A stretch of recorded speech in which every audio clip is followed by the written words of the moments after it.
রাশিয়ার president Vladimir পুতিনের বাসভবনে ড্রোন হামলা। শান্তির আলোচনার মাঝেই হঠাৎ এই আক্রমণে কেঁপে উঠল মস্কোর নভগোরোদ অঞ্চল। রুশ পররাষ্ট্রমন্ত্রী ল্যাভরভ এই ঘটনার জন্য সরাসরি ইউক্রেনকে দায়ী করলেও কিয়েভ একে বলছে মন গড়া নাটক। ট্রাম্প ও জেলেনস্কির বৈঠকের ঠিক পরেই কেন এই রহস্যময় হামলা? তবে কি ভেস্তে যাবে সব কূটনৈতিক প্রচেষ্টা? বিস্তারিত জানাবো আজকের বিশেষ প্রতিবেদনে।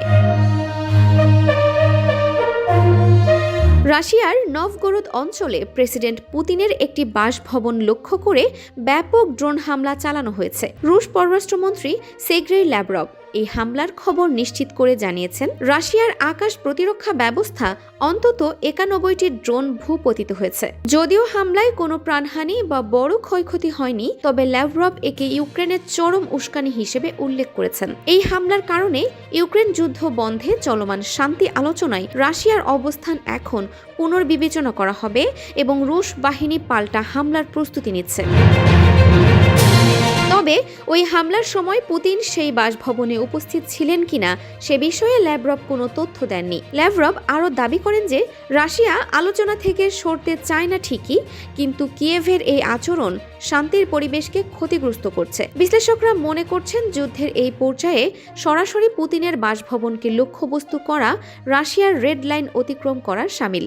এদিকে ইউক্রেনের প্রেসিডেন্ট ভলোদিমির জেলেনস্কি এই অভিযোগ কঠোরভাবে প্রত্যাখ্যান করেছেন। তিনি একে রাশিয়ার মন গড়া বক্তব্য বলে দাবি করেছেন। জেলেনস্কি বলেন, ফ্লোরিডায় ডোনাল্ড ট্রাম্পের সঙ্গে তার সফল বৈঠকের অর্জনকে ম্লান করে দিতেই পুতিন প্রশাসন এমন নাটক সাজিয়েছে। সামাজিক যোগাযোগ মাধ্যম এক্সে জেলেনস্কি লিখেছেন, কূটনৈতিক প্রচেষ্টাকে বাধাগ্রস্ত করতে রাশিয়া বিপজ্জনক বক্তব্য দিচ্ছে। তিনি আরও বলেন, তারা দ্রুত শান্তি ফেরাতে ট্রাম্প প্রশাসনের সঙ্গে যৌথভাবে কাজ চালিয়ে যাচ্ছেন। পুতিনের বাসভবনে হামলা কি সত্যি ইউক্রেন করেছে, নাকি এটি রাশিয়ার কোনো নতুন রণকৌশল? ট্রাম্পের মধ্যস্থতায় কি শেষ হবে এই রক্তক্ষয়ী সংঘাত? আপনার মূল্যবান মতামত আমাদের কমেন্ট বক্সে জানান।